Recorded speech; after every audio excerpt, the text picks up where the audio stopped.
Right, so there it is, the news we've all been waiting for a few hours now. Well, for some a few days, for some a few weeks, in fact.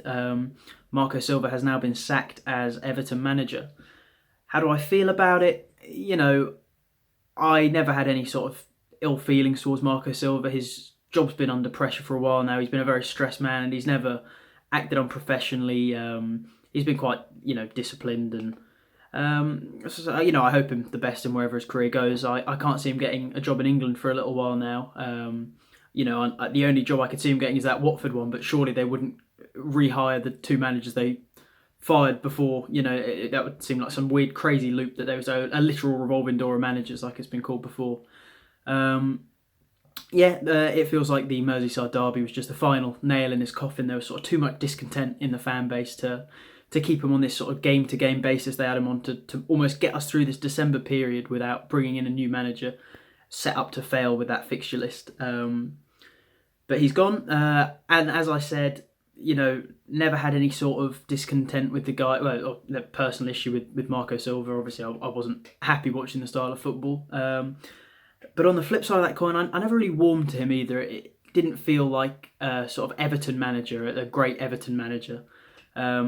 The last time I felt that I had a bit of a connection with Roberto Martinez for a while. You could sort of look back when he was fired and think, it's a shame, we had some good times. He really understood Everton, and we had that connection between the fans and the manager, and the club sort of felt like Everton for a while under Bobby Martinez. Under Koeman we hadn't had that, Allardyce we didn't have that, and I don't think we've had that under Marco Silva. So he's gone without really leaving too much of a legacy behind. Obviously, he had quite a good run of games at the end of last season, and I feel some real sympathy towards him, to be honest. He came into this season, I think he's been hit by quite a bad injury list. If you look at the main place, for me, that things have gone wrong for him, he sold Idrissa Gana Gueye, who was key to that to the formation and the way he likes to play.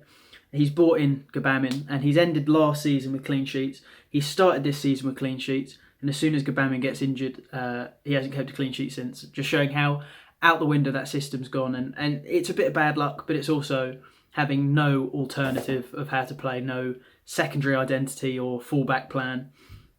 He's had some more injuries, but he really hasn't made it work. He leaves us whilst we're in the relegation zone, and good luck to him, but I think it was the right decision. Maybe not the right time for me, it could have been earlier, but as I said, it's tough with this big December fixture list of hell coming up. And it looks like the rumours are that Moyes will come in until the end of the season, and he will be renewed if he gets a top 8 finish, which I can't see happening personally. But I think that's sensible, not Moyes' appointment, but getting anyone in on a short term, because what we did with Allardyce and then having to pay his severance as well as having fired Koeman, just felt like throwing money at an issue. So with Moyes, at least we're not penning him down to a contract. We can just release him at the end of the season. Unless he does come back and sets the world on fire, who knows? Moyes wouldn't have been my first choice, but it really, I don't know how the board has struggled with getting other people in. I've seen us linked with all kinds of names, Gallardo, Diego Simeone in the last few days, Rafa Benitez, sort of quality or more quality managers than I've seen us linked with the Mark Hugheses, the David Moyes, the more middle ground names like Unai Emery, the whole spectrum. It's no sort of short list, it's just a list of managers at this point. But David Moyes has come out as the front runner. I've seen idea that Tim Cahill might be his backup in the meantime. I really don't know how to feel about it, to be honest with you. Maybe it'll restore some sort of identity through nostalgia, but time will tell. I mean, it has to be better than what we're seeing under Marco Silva. So, let's go ahead with that. And for now, we have Duncan Ferguson, at least on Sunday against Chelsea. A lot of people are saying they like that Duncan Ferguson's in because he brings that fight, that determination. He might get the locker room excited before a game, but he's been in the locker room for every game for the last few years anyway. He's not a presence that's not been around the club, so I don't know how his impact's going to change if he steps up into that role.